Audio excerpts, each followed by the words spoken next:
All right, rock and roll. Welcome one, welcome all to the Scorched Earth Political Podcast. I'm your host, John.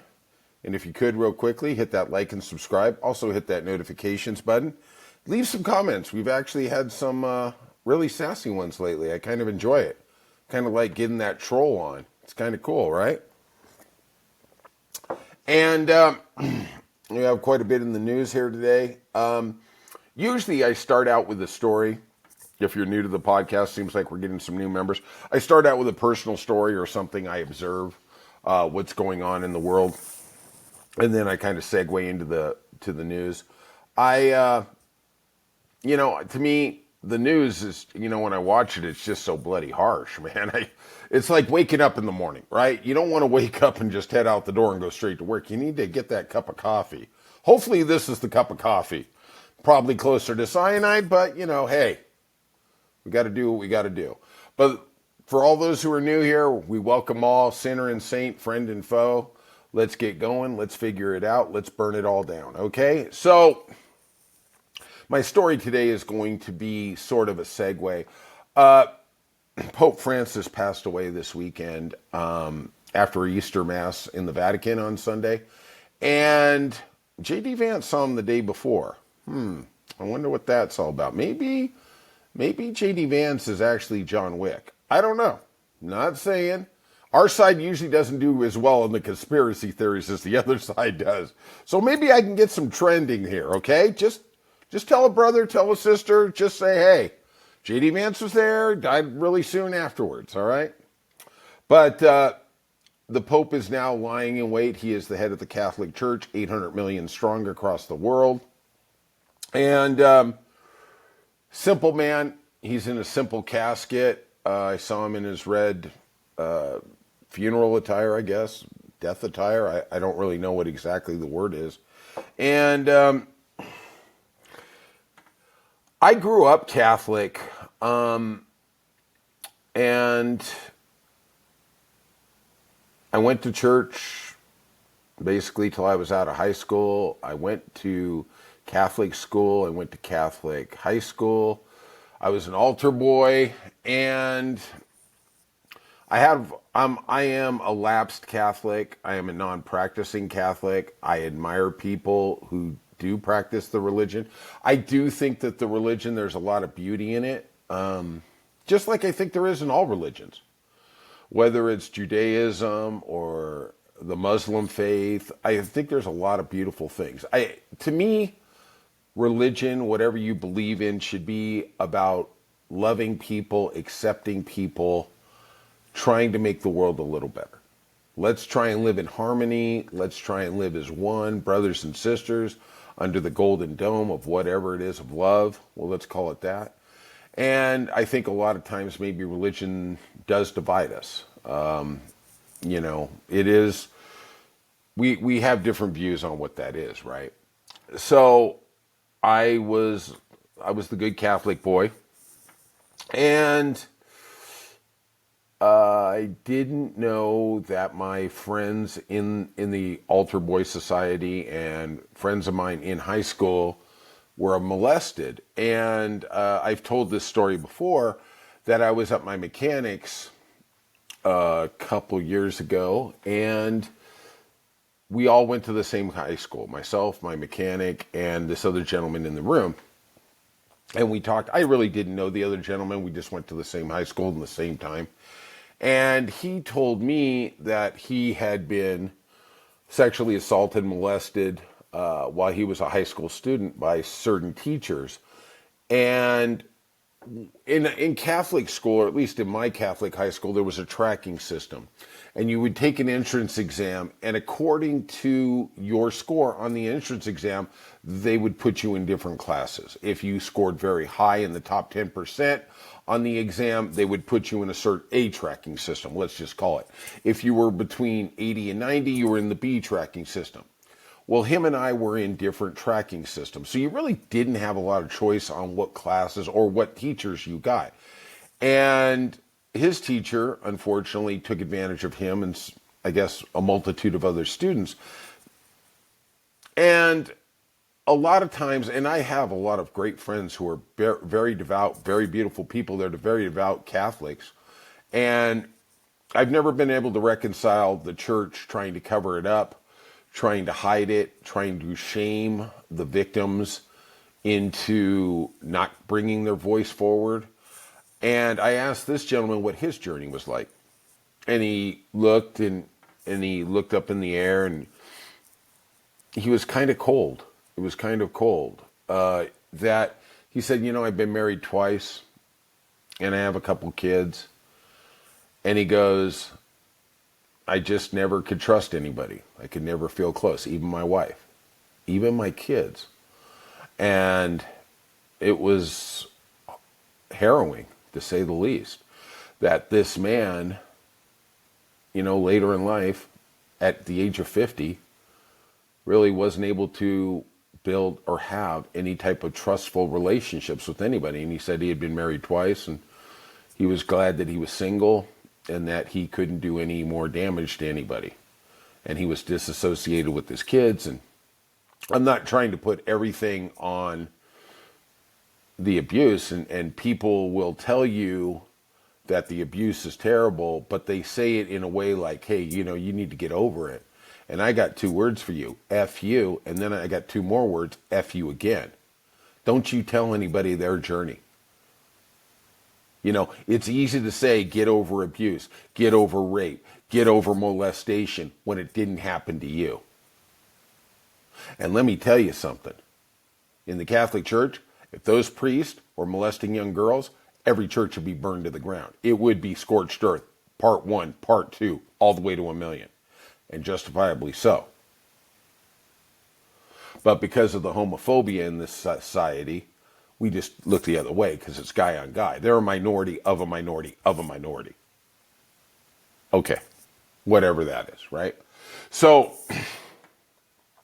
this Pope came from Argentina, from Latin America, the first Jesuit Pope. And the Jesuits in the Catholic order are considered the more theologian, the more, I don't want to say intellectuals because it kind of diminishes what the other priests are, but they're very studious. They're very oriented on doctrine and the philosophy of the religion. I think priests typically are dealing with the nuts and bolts of dealing with parishioners. They're good people. They're all good people. Everybody has a role, right? So he actually didn't do very much in terms of changing doctrine inside the church, but he did add a voice for same-gender couples, for LGBTQ rights. He even, you depending on how your political view is, that's how you view what he said. I viewed that he was being open and welcome to gay couples, to possibly trans. I think he was being open to trans being welcome. Growing up in that church, we were taught if you were gay, you could not go to heaven. Which is just, let's just call it what it is. It's fundamental bullshit. It straight is. Like, at the end of the day, I have some people in my circle who are gay. And I'm going to tell you, they're the most wonderful, loving people in the world. And one of my gay friends said, this is just how I am. Why would I choose a life this tough? Now, really think about it. All these Christian organizations want to say, oh, it's a choice. Well, why would somebody choose something that difficult? That makes their life that tough? Let's not act like gay shaming has went away. It still exists. The reason we're becoming more acceptant is because we live in a society where they feel a little more free to come out and be honest about who and what they are. And I take that back. Honest is not a good word. They're sharing their story because they've always been honest, but it's hard to be honest when people are going to shame you and ridicule you and harass you. And honestly, if that's what religion, organized religion's about, they can take it. They can take it and put it in the box and stuff it up their butt, for all I care. Because at the end of the day, these are people. These are like your brother and sister, kids. My dad's an old school guy.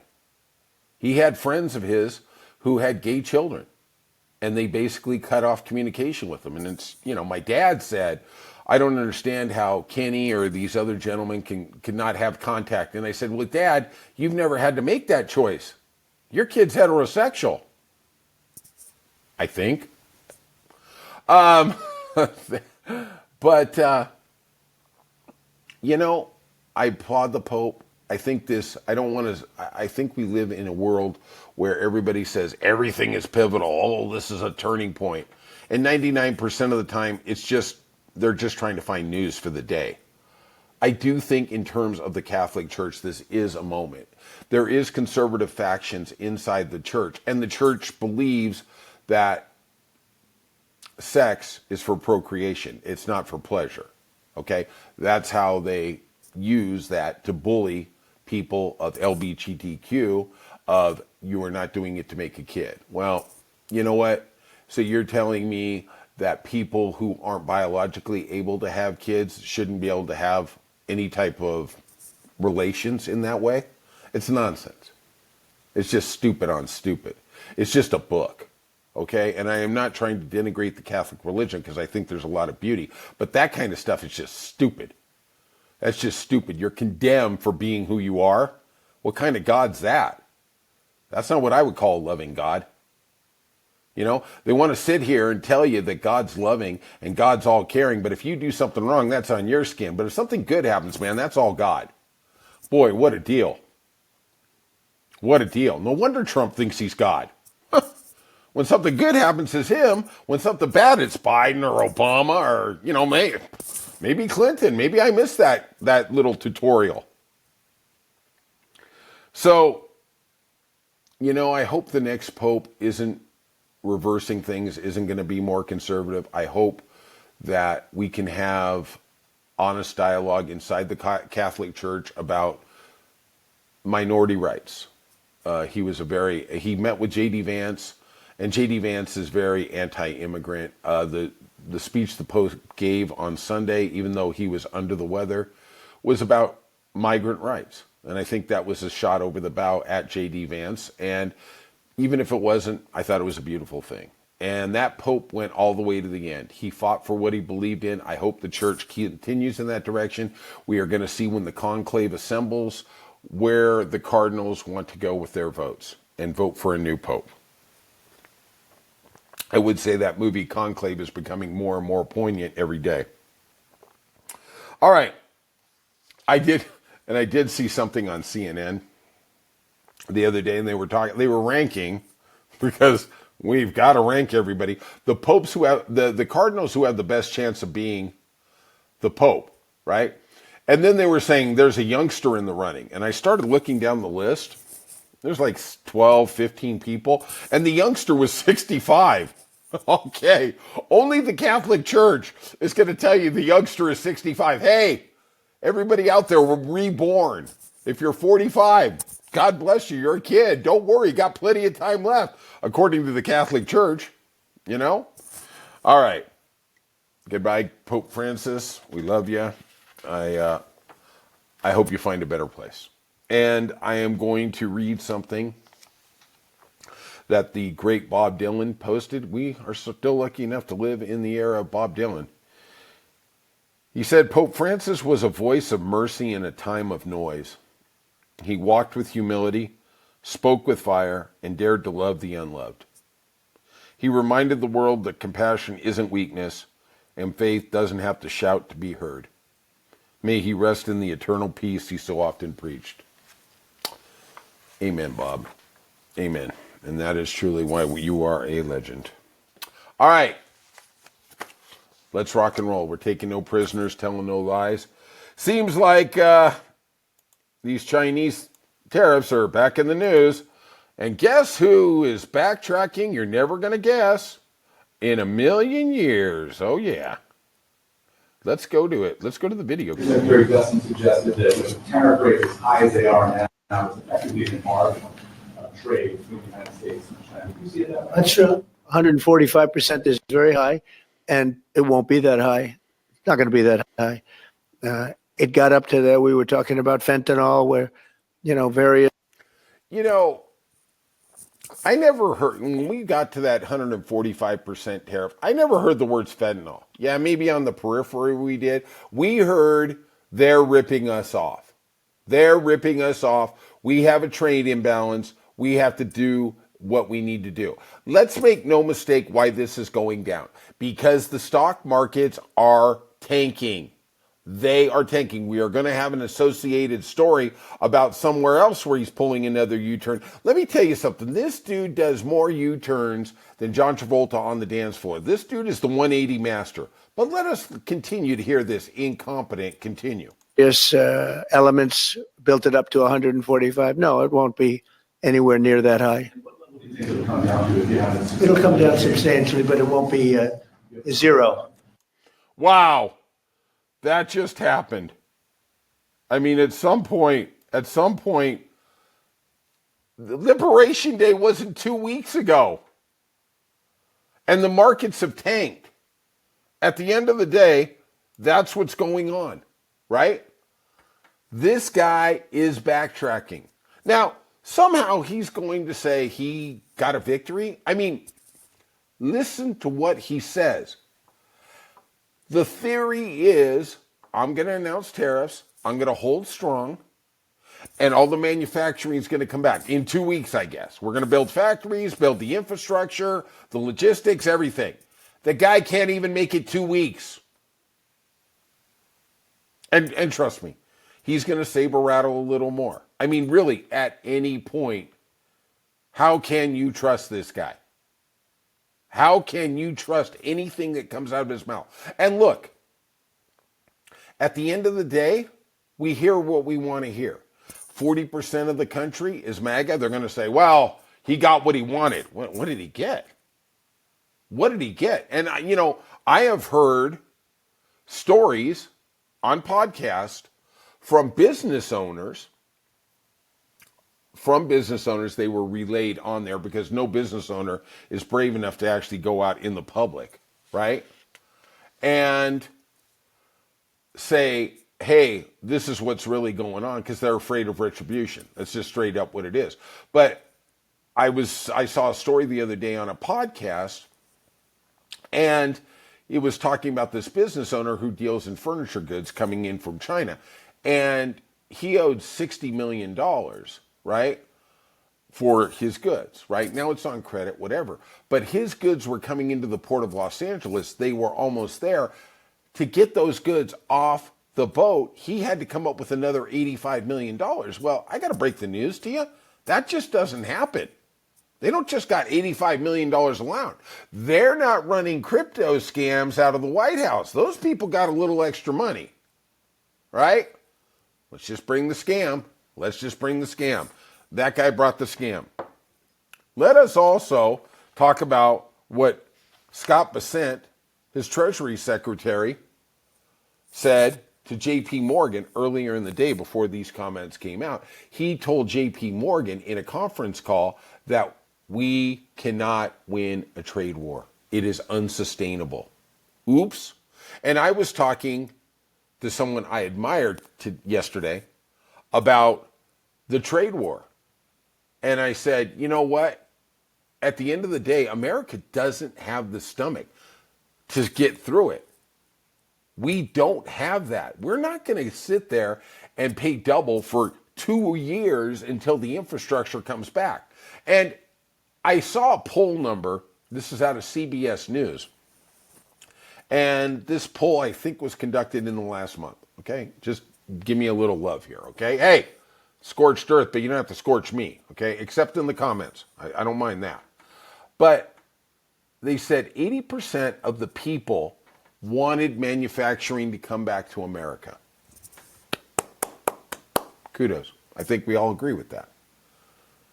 But in that same poll, 75% said, I'm not going to do that job, and I don't want my kids to do that job. Let me ask everybody out there. You got kids? You got brothers? Well, maybe brothers and sisters, you don't care. Let's talk about you. Let's talk about your kids. Do you want your kids to go work in a factory? And this is where the brilliance of Barack Obama was. Barack Obama saw what the future was. He said, he thought, you know what? We cannot compete with China on an industrial manufacturing way. We can't do it, right? We can't make the iPhones here because our labor is too expensive. Now, people say we don't make anything. Well, why don't you tell that to Boeing that has an order for 8,000 737 Maxes from China? They're $105 million a piece. We're making the bigger stuff. We went to the bigger stuff. But what Barack Obama did is we started out in this country on an agrarian basis. We were farmers. We did poultry. We did animals. And then in the 1800s, we went into the Industrial Revolution. People went into the cities because they could make a better living and make things in factories. We can't compete with the Chinese on that. And even if we could, do you really want to pay double and triple for your stuff at Dollar Tree? No, not really. Don't think so. You know, isn't that why we got rid of Biden? Because prices went up in that 4 years? Oh, all of a sudden the same people who had to get rid of him because, hey, we can't afford anything are willing to do this. Yeah. Can you say hypocrite? But what Obama realized is the Green Revolution is where the money is. And it's where we are going to go as a civilization.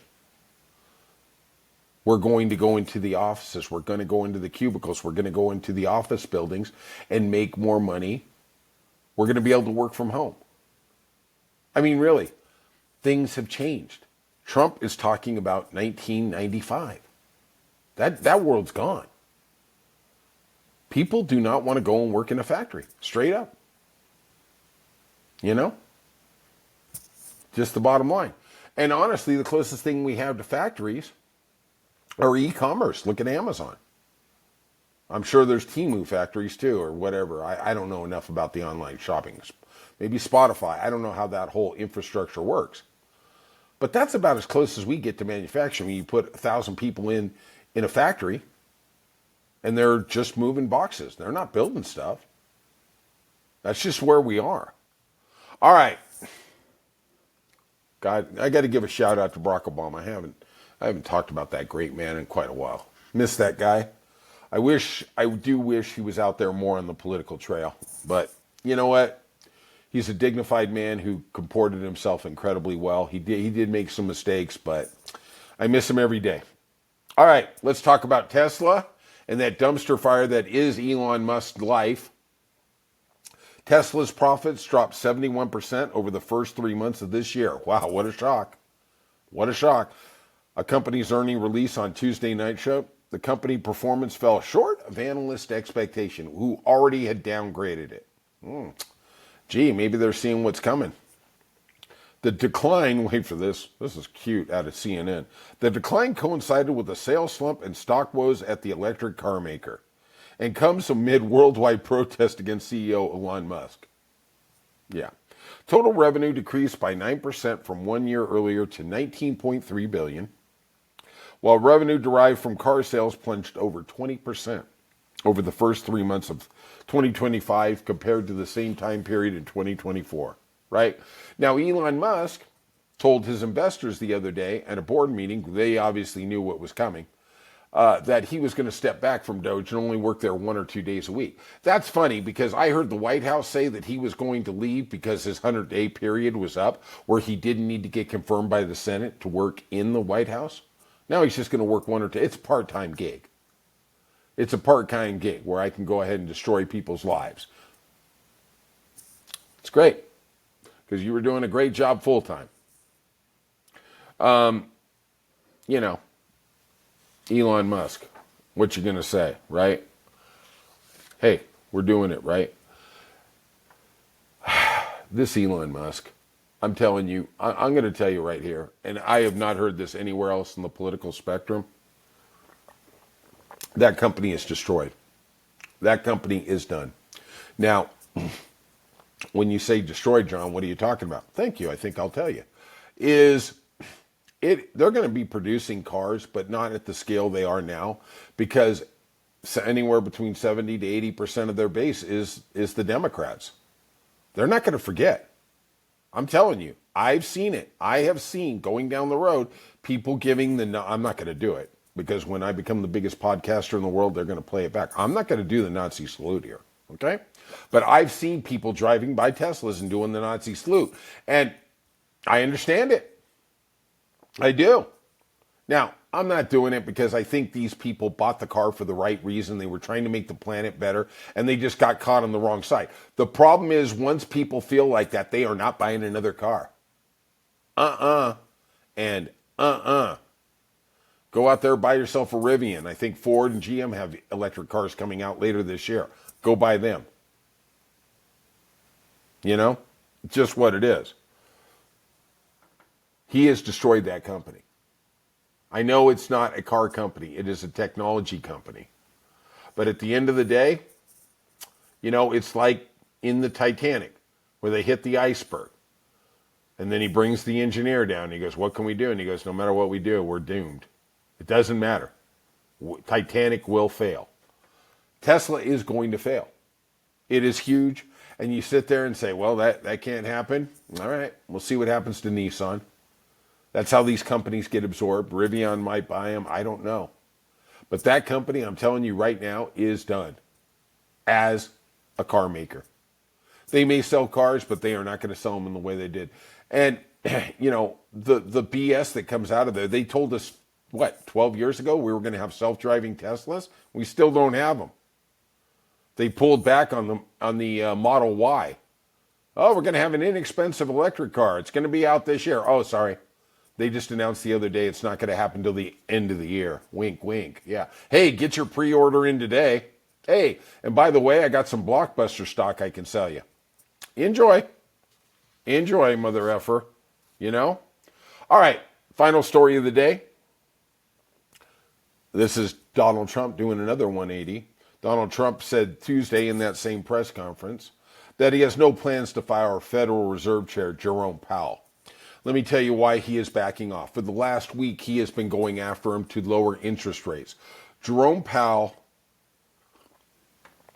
is the head of the Federal Reserve. What is the Federal Reserve? It's basically the monetary backing of bank systems in the United States. He represents them. They all get together, the heads of all the banks, and they set monetary policy for the United States. Now, John, why doesn't the government do that? Good question. I love that you guys are the smartest people out there. The reason the government doesn't do it is because the government only cares about right now. Their term, the next 1 year, the next 2 years, the next 4 years. Trump only cares about the next 4 years. After that, he's out. He's in the escape pod off the Millennium Falcon. He's getting out of here, right? Next guy, you can deal with the mess, right? The Fed, they nominate the Federal Reserve Chairman, Jerome Powell, who was nominated and approved by Trump in 2017, that they stay independent. They do what is good for the economy. We have seen scenes where the government takes over their Federal Reserve banks. Turkey, for example, and it has literally destroyed their economy. Okay? Trump is trying to get them to lower interest rates, and Jerome Powell is saying, no, if I do that, inflation's going to go through the roof. Once you start inflation, and this is what we saw with Biden, once inflation gets going, it is very, very difficult to slow it down and stop it. And I will make the argument till my dying day that the inflation came from that $3 trillion PPP package that came during COVID. You had a lot of people getting a lot of money and not producing services, which inherently leads to inflation. But with that said, I am glad they did that package. It's a shame it cost Joe Biden his job, but, you know, hey, that's it. When, you know, heavy lies the crown. Okay? I'm not crying. We're not crying over here in Liberal Alley. Well, maybe a little. Maybe a little more. I think I better get off this podcast because I'm going to start bawling. All right. That's it for today. I just want to tell you I love y'all. I need y'all. And we're in this together. We're going to win. We're on the side of good. We're on the side of right. Take care of yourself. Love your loved ones. And I will see you soon.